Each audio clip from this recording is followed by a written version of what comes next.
साथियों, जब हम आत्मनिर्भरता की बात करते हैं, प्रगति की बात करते हैं, तो इकोनॉमी उसका एक अहम पक्ष होता है। पूरी दुनिया के नीति निर्माता बरसों से दुविधा में है कि इकोनॉमी की सोचे या एनवायरनमेंट की सोचे। इसी ऊहापोह में फैसले कहीं एक पक्ष में लिए जाते हैं और कहीं दूसरे पक्ष में लिए जाते हैं। लेकिन भारत ने ये दिखाया है कि ये दोनों एक दूसरे के विरोधी नहीं है, बल्कि एक दूसरे के सहयोगी हैं। स्वच्छ भारत अभियान हो, हर परिवार को एलपीजी और पीएनजी का साफ सुथरा ईंधन से जोड़ने का अभियान हो, पूरे देश में सीएनजी आधारित वाहन व्यवस्था, इसके लिए बड़ा नेटवर्क बनाने का काम हो, देश में बिजली आधारित परिवहन के लिए नए नए रिसर्च होने वाले हैं, कुछ प्रयास होने वाले हैं। ऐसे अनेक प्रयास देश में सामान्य मानवीय के जीवन को बेहतर और एनवायरनमेंट फ्रेंडली बनाने के लिए लगातार किए जा रहे हैं। भारत के लिए इकोनॉमी और एनवायरनमेंट दो अलग अलग पक्ष नहीं हैं, बल्कि एक दूसरे के पूरक पक्ष हैं। साथियों, आज आप देखेंगे कि सरकार के जितने भी कार्यक्रम हैं, उनमें पर्यावरण सुरक्षा और ईज ऑफ लिविंग को प्राथमिकता दी जा रही है। हमारे लिए पर्यावरण की सुरक्षा सिर्फ कुछ प्रोजेक्ट्स तक सीमित नहीं है, बल्कि ये वे ऑफ लाइफ है। जब हम रिन्यूएबल एनर्जी के बड़े प्रोजेक्ट लॉन्च कर रहे हैं, तब हम ये भी सुनिश्चित कर रहे हैं कि साफ सुथरी ऊर्जा के प्रति हमारा संकल्प जीवन के हर पहलू में दिखे। हम कोशिश कर रहे हैं कि इसका लाभ देश के हर कोने, समाज के हर वर्ग, हर नागरिक तक पहुंचे। मैं आपको एक छोटा सा उदाहरण देता हूं। साथियों, बीते 6 साल में लगभग 36 करोड़, ये आंकड़ा बहुत बड़ा है, 36 करोड़ एलईडी बल्ब्स पूरे देश में वितरित किए जा चुके हैं। 1 करोड़ से ज्यादा एलईडी बल्ब देश भर में स्ट्रीट लाइट्स में लगाए गए हैं। और सुनने में तो ये बहुत सामान्य बात लगती है। ऐसा इसलिए लगता है क्योंकि सामान्य तौर पर जब कोई सुविधा हमको मिलती है, हम उसके आदी हो जाते हैं, तो उसके इम्पैक्ट की या उसके होने या न होने की हमें कुछ महसूस ही नहीं होता। हम ज्यादा चर्चा भी नहीं करते। इस प्रकार की चर्चा तभी होती है जब वो चीज हमारे पास नहीं होती है। साथियों, ये छोटा सा दुधिया एलईडी बल्ब जब नहीं था तो इसकी जरूरत अनुभव होती थी, लेकिन उस समय कीमत पहुंच से बाहर थी, बिकता भी नहीं था, लोग खरीदते भी नहीं थे, बनाने वाले भी आगे नहीं आते थे। तो 6 साल में क्या हुआ? कौन सा बदलाव आया? एलईडी बल्ब की कीमत उस समय जो थी उससे आज 10 गुना घट गई है। यानी अगर उस समय 400 रुपया थी तो आज 40 रुपया हो गई। अगर 300 थी तो 30 रुपया हो गई। अनेक कंपनियों के बल्ब, इसके बीच में मैन्युफैक्चरर्स में स्पर्धा हो गई, बल्ब बाजार में आ गए, दाम घटते गए और जो काम पहले 100-200 वाट के बल्ब करते थे वो अब 9 या 10 वाट के बल्ब करने लगे हैं, उतना ही उजाला दे रहे हैं। घरों और गलियों में एलईडी लगाने भर से ही हर साल करीब 600 अरब यूनिट बिजली, 600 अरब यूनिट बिजली, इसकी खपत कम हो रही है, बिजली की बचत हो रही है और लोगों को रोशनी भी अच्छी मिल रही है। इतना ही नहीं, हर साल लगभग 24,000 करोड़ रुपए की बचत हमारे देश के खास करके मध्यम वर्ग के परिवार के जेब में बचते हैं। हर वर्ष 24,000 करोड़ रुपए, ये बचत छोटी नहीं है। मध्यम वर्ग, निम्न मध्यम वर्ग के जीवन में तो इसके कारण बहुत नई एक रोशनी पैदा हो जाती है। यानी एलईडी बल्ब से बिजली का बिल कम हुआ है।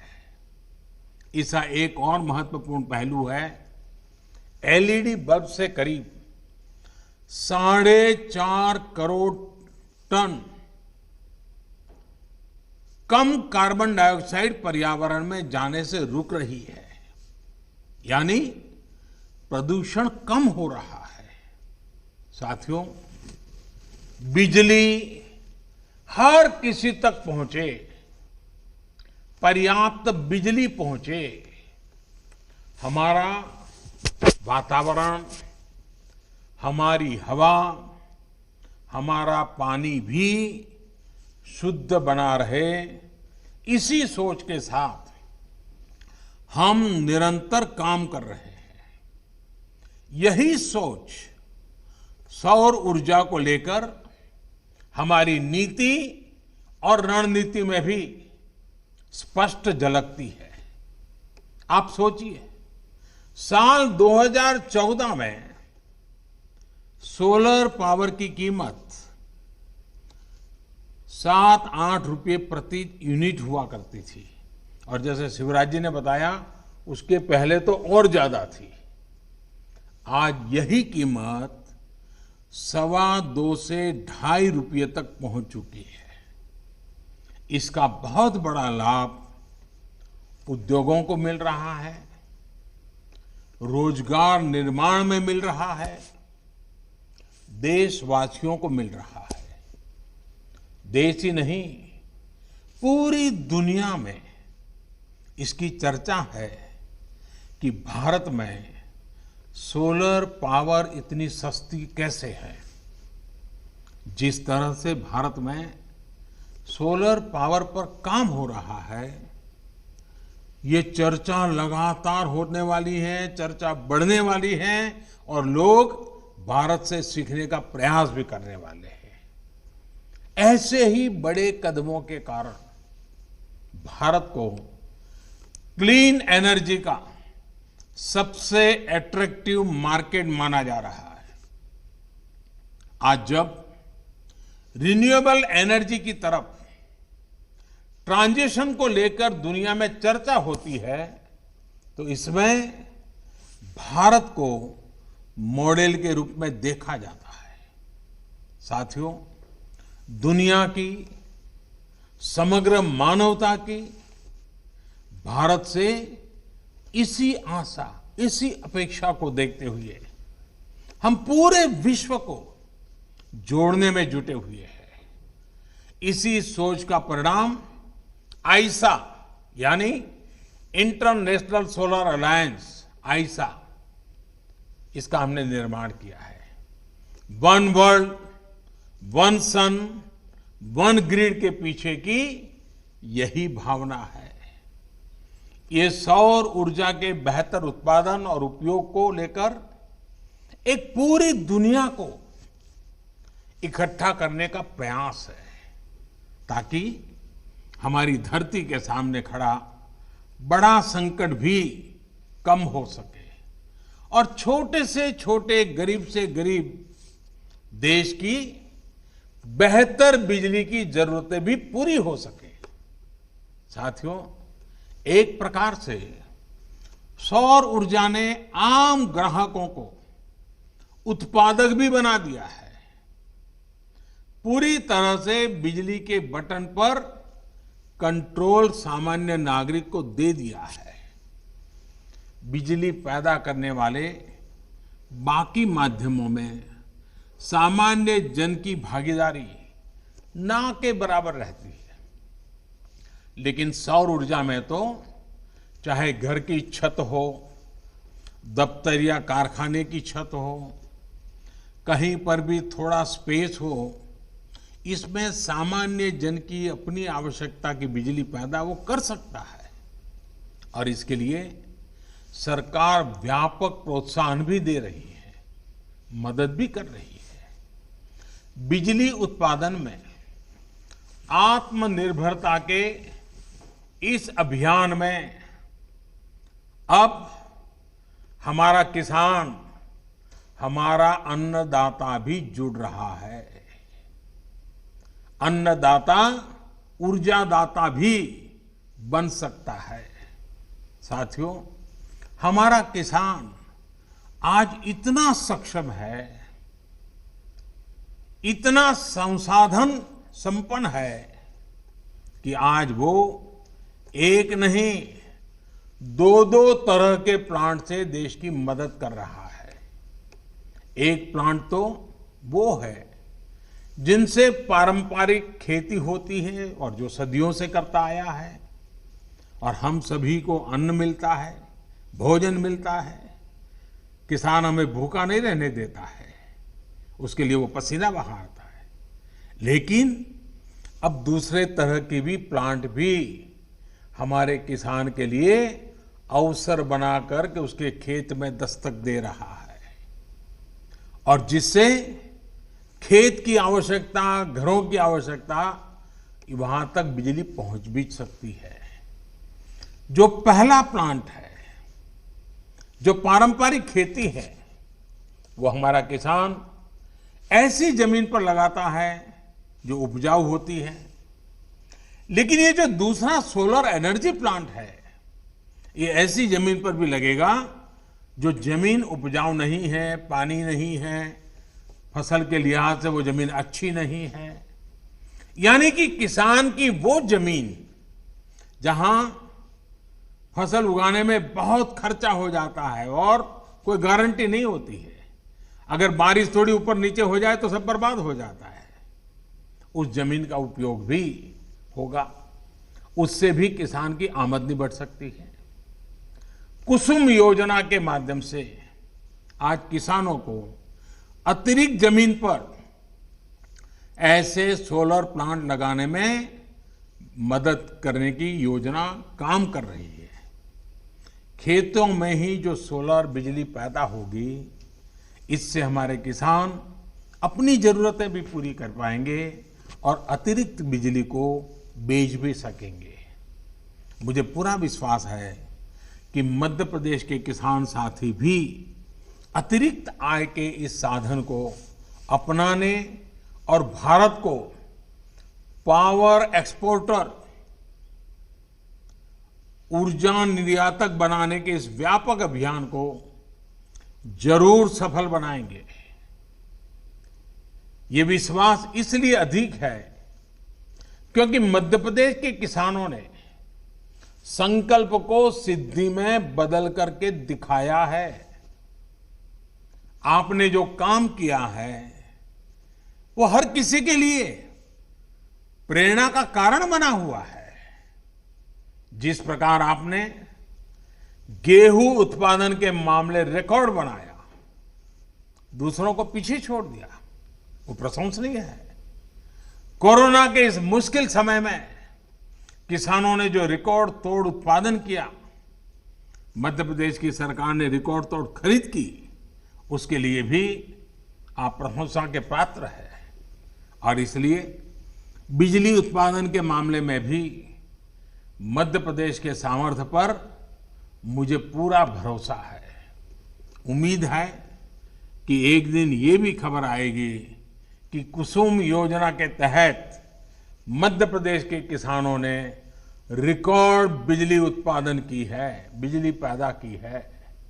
भाइयों और बहनों, सोलर पावर की ताकत को हम तब तक पूरी तरह से उपयोग नहीं कर पाएंगे जब तक हमारे पास देश में ही बेहतर सोलर पैनल, बेहतर बैटरी, उत्तम क्वालिटी की स्टोरेज, उसकी कैपेसिटी का निर्माण ना हो।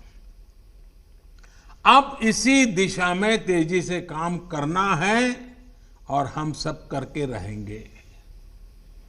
आत्मनिर्भर भारत अभियान के तहत अब देश का लक्ष्य है कि सोलर पैनल सहित तमाम उपकरणों के लिए हम आयात पर अपनी निर्भरता को खत्म करें।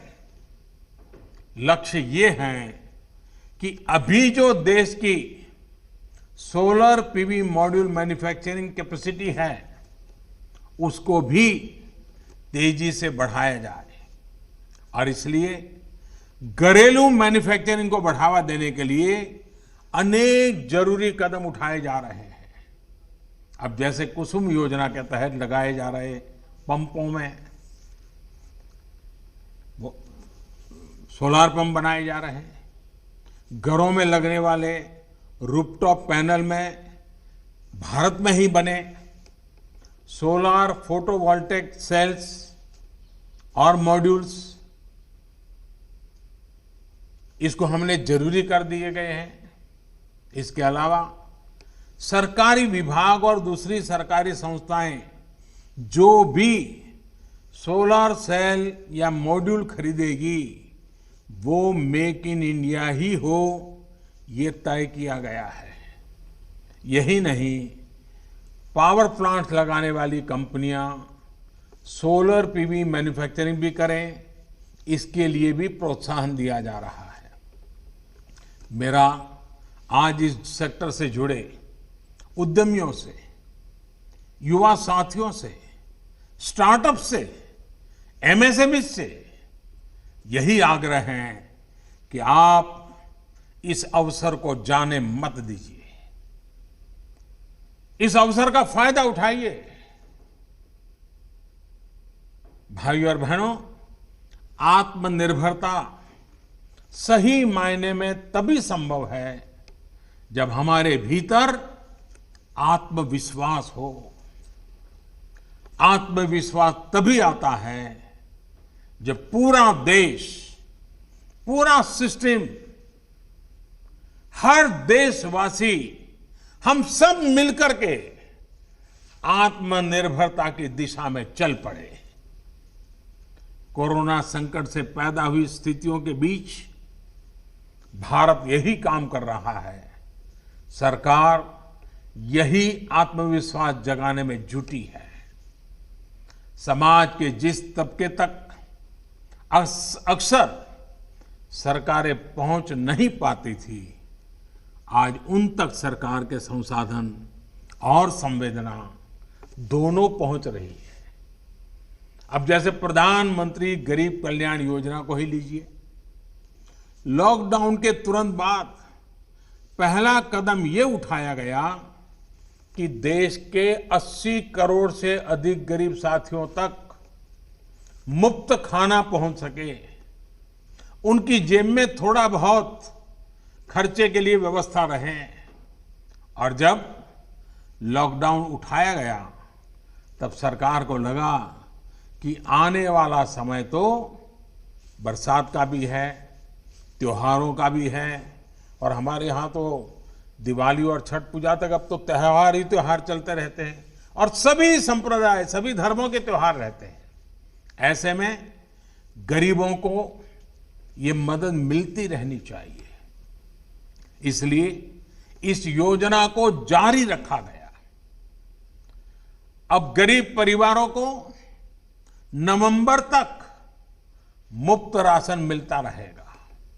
इतना ही नहीं, निजी क्षेत्र के लाखों कर्मचारियों के ईपीएफ खाते में भी सरकार पूरा अंशदान दे रही है। इसी तरह पीएम स्वनिधि योजना के माध्यम से उन साथियों की सूद भी ली गई है जिनकी सिस्टम तक सबसे कम पहुंच होती थी। आज इस योजना से रेहड़ी ठेला लगाने वाले लाखों साथियों को 10,000 रुपये तक के सस्ते ऋण बैंक से मिलने लगे हैं। हमारे लिए सबसे अधिक उपयोगी हमारे ये साथी अपने छोटे से कारोबार को बचा सके, चला सके।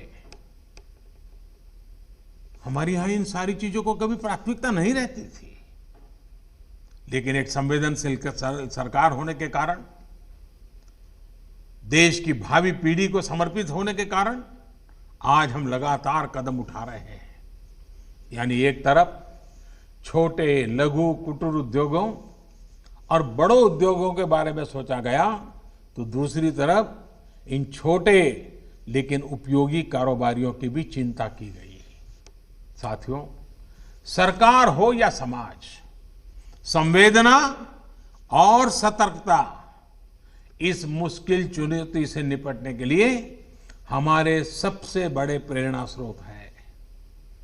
आज जब आप मध्य प्रदेश को, पूरे देश को आगे बढ़ाने के लिए,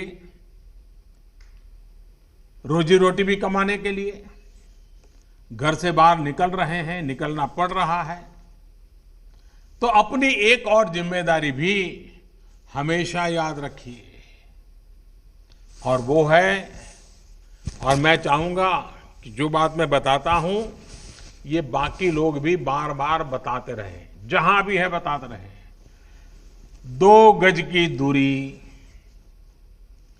चेहरे पर मास्क, हाथ को 20 सेकंड तक साबुन से धुलना, कहीं पर भी थूकना नहीं, ये सारे नियमों का हमें हमेशा पालन करना है।